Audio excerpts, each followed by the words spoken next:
Do you know who this guy is? If you don't, you will by the end of this program.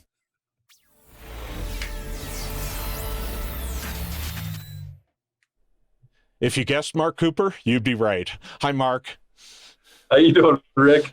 That was back when you were in your Broncos days many, many moons ago, a few years ago. 1986, right? Yeah, that's a long time ago. Exactly. And, you were a Bronco for quite a while, and but really for almost 30 years, you've been in the real estate world. And actually, you're with Coldwell Banker Realty now. And Ben, for how long? Gosh, of those almost 30 years, 27.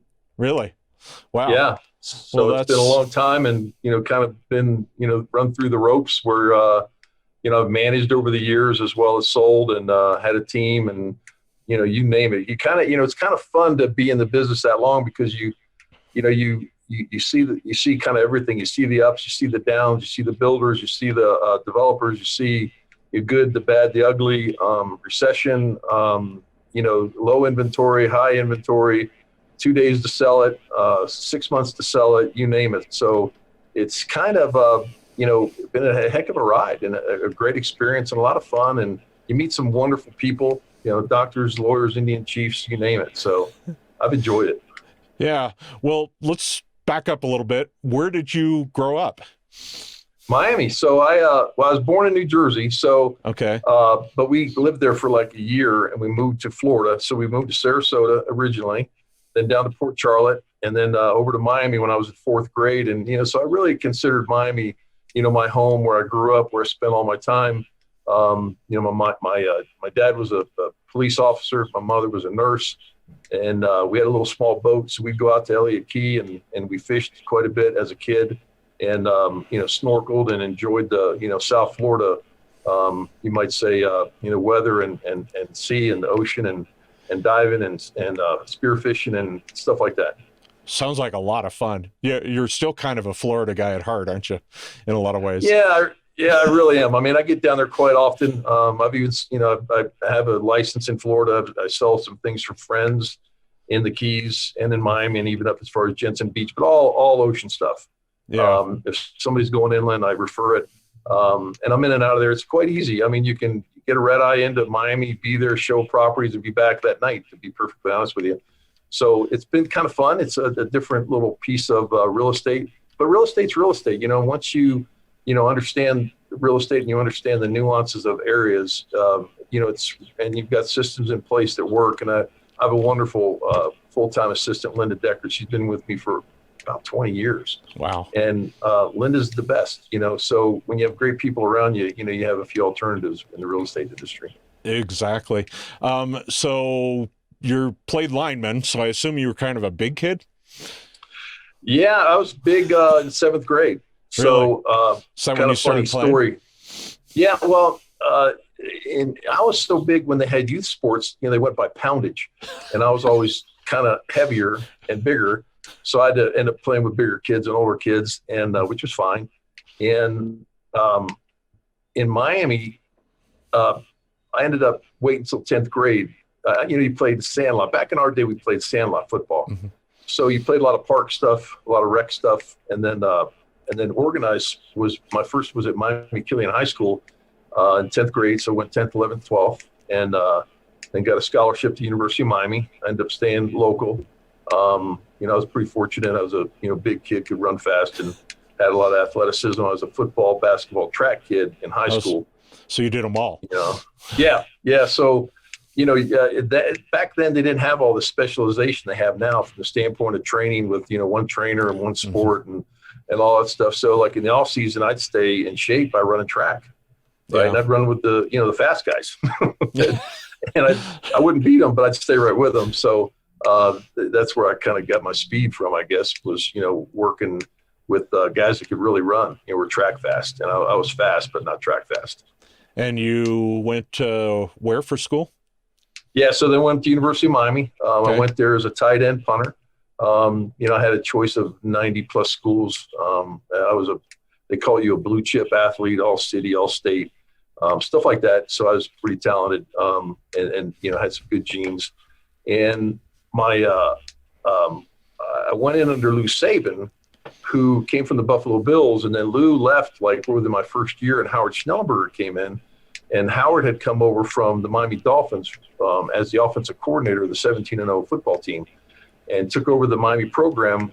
And I'll tell you, he moved me my junior year. He moved me to offensive tackle, and he really made my career. And God bless him, he just passed away a few months ago. And I mean, I literally owe my career to Howard, because he saw, that I could do other things. We were short on tackles, and it was a kind of a funny meeting, because he brought me in to talk about playing offensive tackle, and I kind of came into the meeting thinking I might want to move to defense, and obviously he won that battle. He won the battle, by the way. It was like, yes, sir. Yeah. Yes, sir.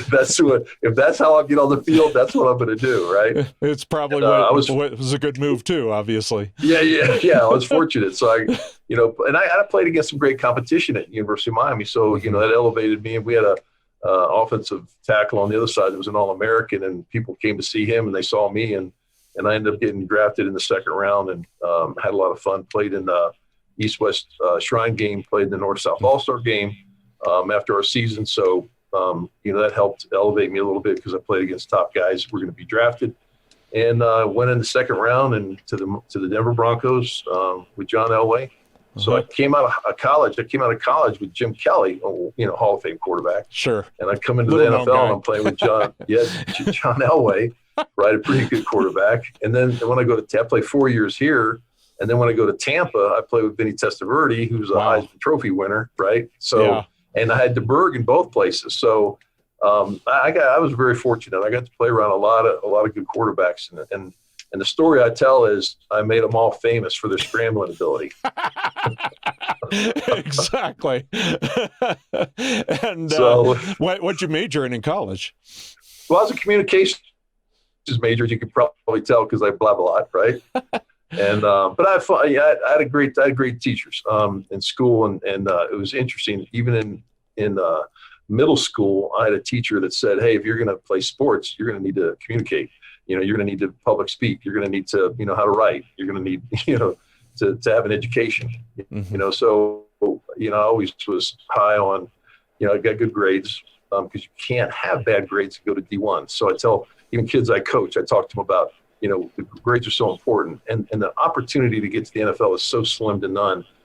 You have to have backups. You have to have a B, a C, a D plan, all the way to Z sometimes. So, I preach that to young players all the time, because the NFL is a hard place to get to, and it's even a harder place to stay. And even being a second round draft pick, I had a tough career. I mean, I got injured a lot. I'd win a starting job, I'd get injured. I'd get a starting job, I'd get injured. At that point, I was like, you know what? I better learn all the spots on the line and create a value system for myself. So I could play the right side or I could play the left side. And in one game against Houston, I played every spot on the line except center. Yeah. So that shows you, you have some versatility. You can stay in the league for a while, and had a lot of fun doing it. I mean, great guys, great camaraderie, great games. I mean, the AFC Championship, Super Bowl 21 against the Giants, even though we ran out of time. Great experiences.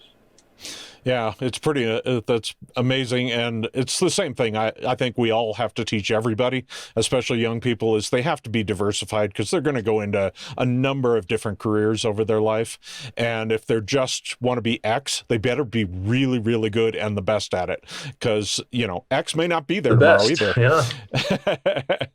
Very, very true. The way the world's changing, I talked to my son, he's out of college, and he's doing some things that I'm talking to him about, try, you got an opportunity to try a few things, right? And my other son's in college. He's an offensive tackle at UTEP, and, he's going to be a business major, and he'll have an opportunity to get a master's. So, I tell him how important that is, and coming out ahead, you're going to be there for 5 years. He went in with a gray shirt, which is a whole long story. But anyway, he's got a lot of extra credits, so he'll have an opportunity to walk out of there with a master's.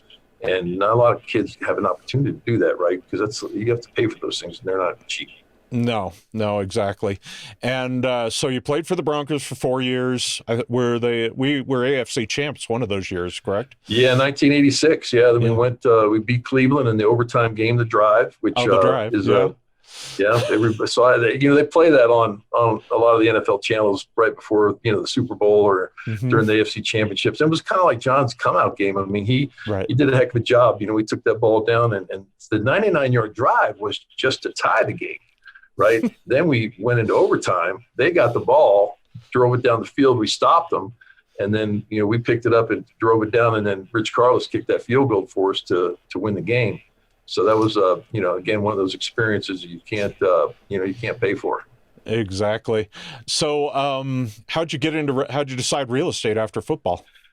Well, we didn't make the kind of money they make today. So we kind of knew we had to do something different, right? We had to get a job. So I was playing softball with Remax 3000 guys, right? And I'd always had, enjoyed real estate. I tinkered around with an industrial park development company while I was still playing, had a wholesale travel agency. We did some dive travel and had a lot of fun with that. And then Eastern and Pan Am went out of business. We ended up selling that travel agency to a guy in Tampa.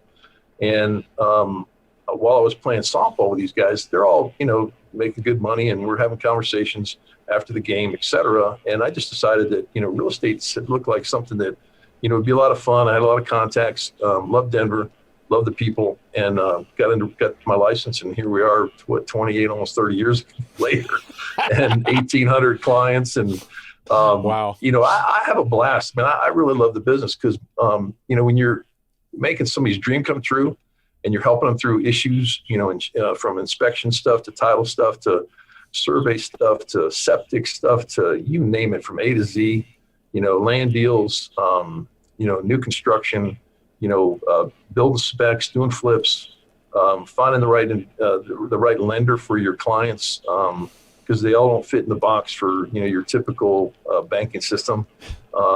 It's for me, it's like playing chess, right? Like football kind of, you're trying to think ahead, you're trying to play in front of the ball and make sure that, you anticipate the things that are going to happen so that you can take care of them ahead of time, so that your client's already in a stressful situation and moving and packing and getting trucks ready and changing services and all that kind of stuff. You try and make it transparent so that that the transaction goes so smoothly that if you did have some hiccups, that they're taken care of in a timely fashion so that, it doesn't disturb the transaction.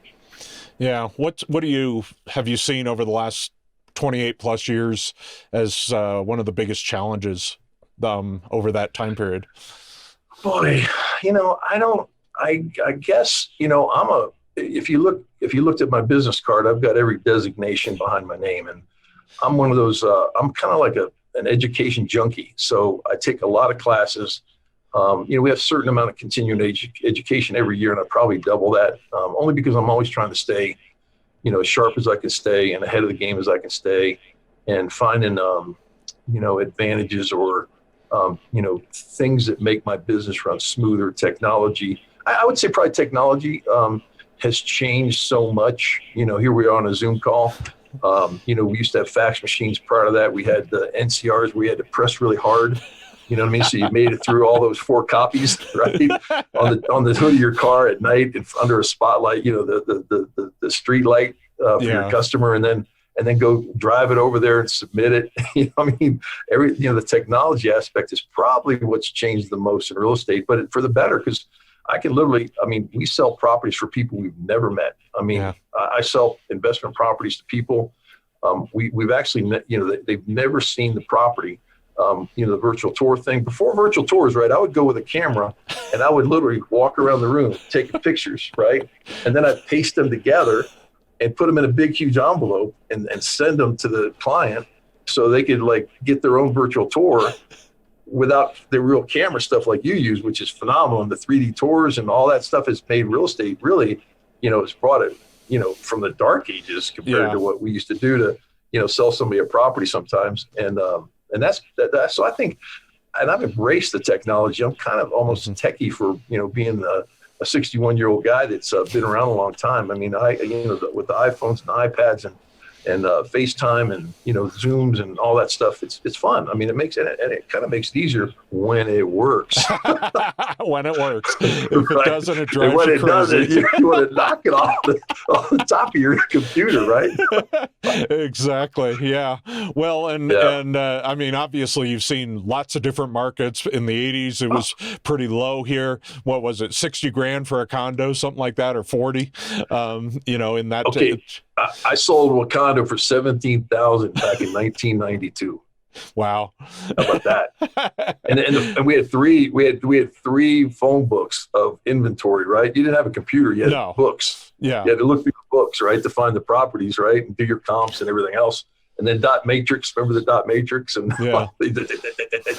I mean, it was like a teletype, right? Yeah, well, and then of course, the 08, 07 debacle in the housing, that was rough. Ooh, that was tough. That was tough on a lot of people. I mean, that was the perfect storm. Finance and that was tough because the banks wouldn't lend, and it really, really, really made it tough.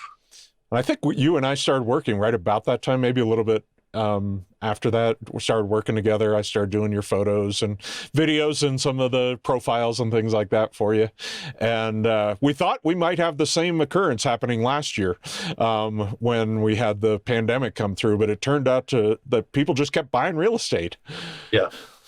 Yeah, we did it differently. That's for sure. Yeah. With the mask and the gloves and the sanitizing everything and all the rules and 2 people in the house and the Zoom calls, right? Yeah. And virtual walkthroughs and you name it. I mean, again, changing times. They change it. You dance and you change and you try and implement and you try and be the best at it or the first at it to give your clients the advantage they can have.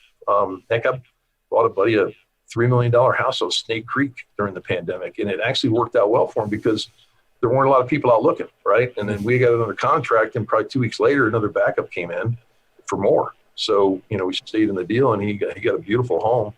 And I was able to fly in and out. And he owns a bunch of convenience stores, so he's an owner, right? So Florida, you couldn't get in to the Keys unless you had to send them a contract, you had to send them, you had to get permission, all kinds of stuff, right? So again, all about the dance and who and how you can get in and how you can get stuff under contract and you name it. And we did a lot of that here. And then, boy, I mean, all the way through up to the $1 million range, it's been crazy, right? Yeah. Depending on where you're at in town. And even beyond that, there are lots of places that I've had where, and agents like you have had the $1 million+ that are even going these days. they are, yeah. I've missed on a few deals, and then we went cash. Yeah. Or you get a line of credit. There are some bridge loans out there now, so there's some tools that you have now that we didn't have access to a while back. And then during the pandemic, jumbos were hard to come by. I mean, a lot of the lenders jumped out of the jumbo business. So you had to dance around and find jumbo financing for your clients. So, but I'm good at that. I had a mortgage broker's license for a while too, back during the recession, which, I refied friends and such. So I know a lot about the mortgage business, which is, I think, very helpful for my clients because I know how to find money when they need an option rather than just a conventional loan. Or they're a business owner. They've got other interests in businesses, et cetera. Those people are complicated to get financing for. So, every lender doesn't just do that type of financing. Most of them are in the, box lenders, I call them, where they're, FHA, VA, conventional stuff, not jumbo, et cetera. So, again, it's all about, it's kind of like, do you go to war with a general or do you go to war with a private? Right. I want a general who's been around the horn a little bit and knows the ropes. Yeah. Yeah. So that's the advantage to being old. So what advice do you have for first-time homebuyers? Not necessarily in this market, but just in general. Yeah, it's tough right now. Like I've got some first-time homebuyers and, we're doing some cash deals with them. You can still do FHA stuff, but you have to have some additional cash to pay over and upwards of $20,000 to $30,000 to $40,000, right? And if you don't have that right now, you're kind of out of the game, unfortunately. So first-time home buyers are really, really tough. You may write 13, 14 contracts for somebody to get them a deal. Do you find they need to be pre-qualified and approved and all that good stuff? Oh, absolutely. Yeah. Okay. Yeah. We that's the first conversation we have is let's get with the lender. Let's get pre-qualified. Let's see what program we're going to work with, and let's see what price bracket we're in. And sometimes some of them actually can't be in the market right now because, or they get frustrated and they have to wait. They're going to have to wait. Yeah. Just because you can have 10, 11, 12, 15 deals, right? And I've got a cash buyer, and I've lost 5 deals because we're just not willing to go 50,000 over on a $400,000 condo. Yeah. Some of these prices are, we're like, getting into the California price range. Right. So it's going to be interesting to see how this market fares out, because it's been a very interesting market, you could say, to say the least. What's the number one tip for somebody selling their home or condo or townhome? We just want to get it ready. I call you, and we get all of our photos and all of our virtual tours and 3Ds and all that stuff done, so that the day we go on the market, we're full blown marketing, right? And we're out there, and we'll get the most eyes on us as possible through the MLS and the 900 other websites that we're tied to. So we get all that done ahead of time, and usually, let the melee begin, right? That's what it is. Yeah, let it go. And watch out. Here come the buyers. And what gets you up in the morning? Well, I'm a hunter. I mean, there's, every day, you got to go find deals, right? You got to talk to your customers. You got to talk to your clients. You got to talk to strangers. You talk to people that you do a lot of marketing. Like I said, I got a great assistant, so we got a great team here. We're constantly, working, playing ahead of the puck, right? We got listings that are coming up. We got people we're talking to. We're getting them ready for listings. We're getting, having conversations with people that may be 6 months out. We have people coming into town that may be coming in this month, next month, or 3 months from now. So we get them on a portal, so you're constantly kind of working again ahead of the puck.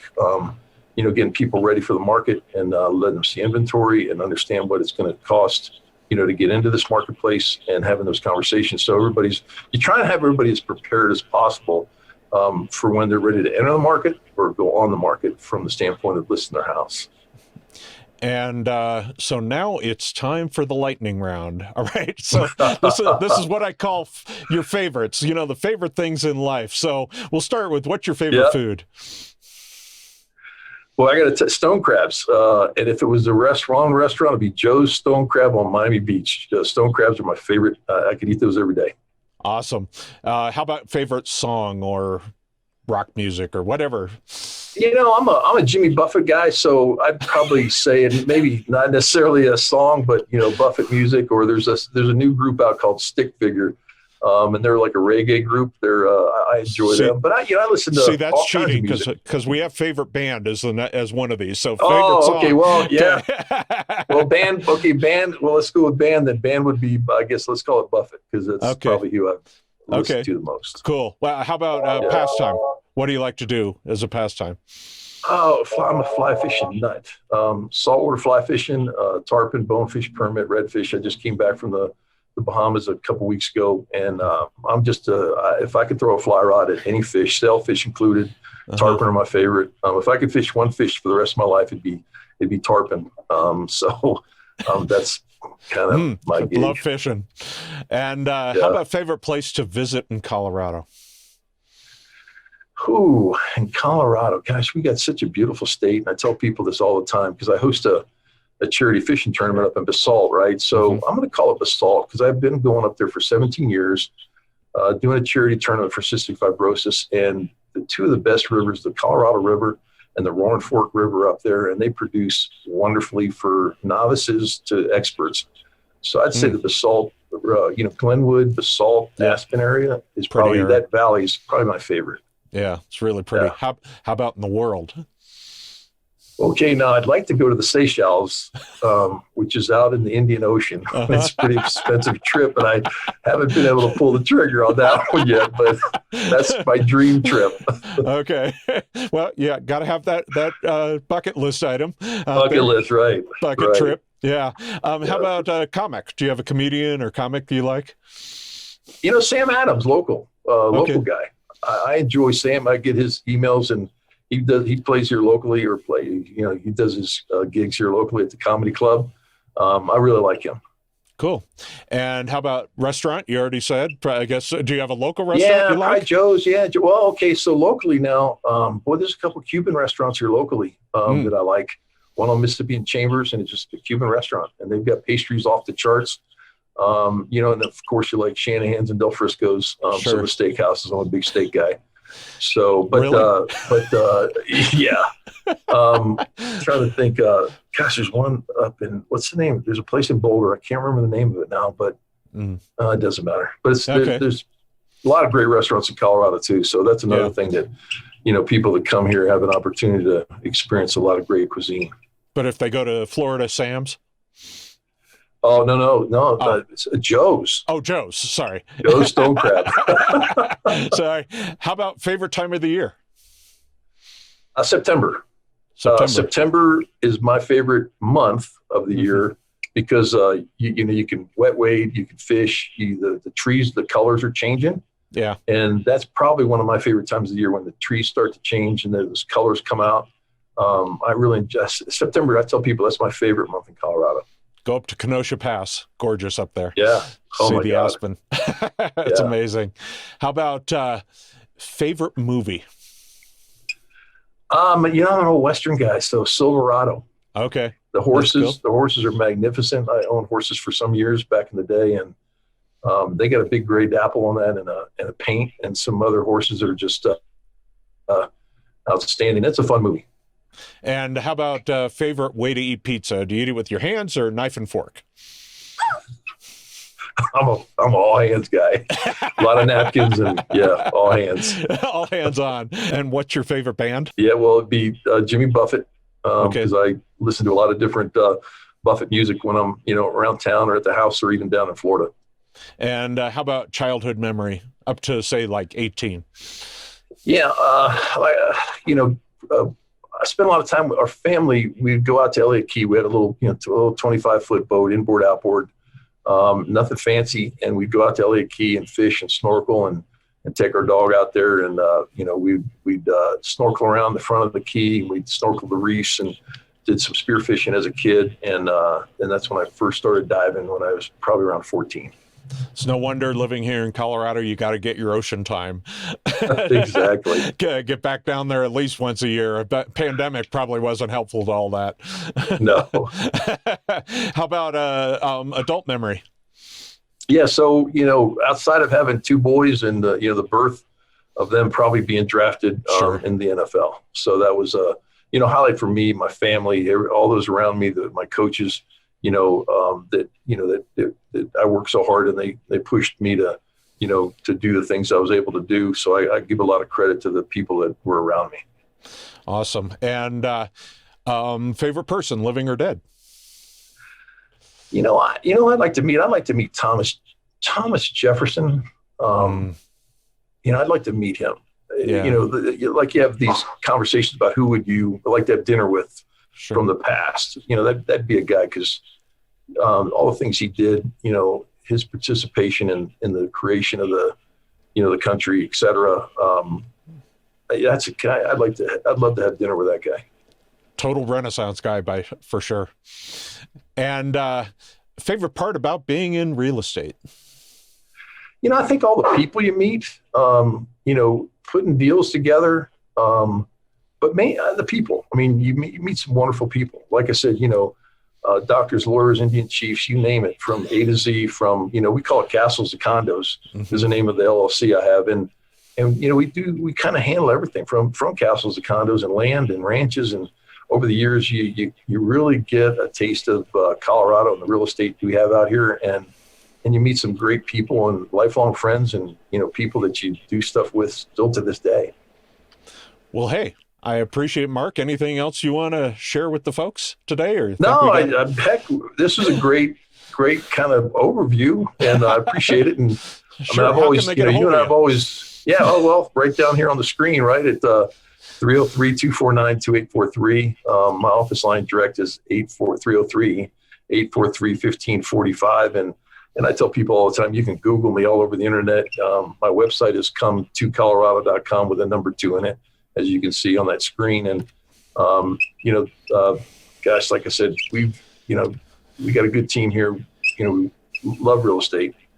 Been doing it a long time, pretty good at it, and have systems in place to make things happen for folks. Well, I appreciate your time today, Mark. If you have any questions, feel free to give Mark a call. I'm sure he'd love to help you out with any of your real estate needs. For more real estate news, go to re.today.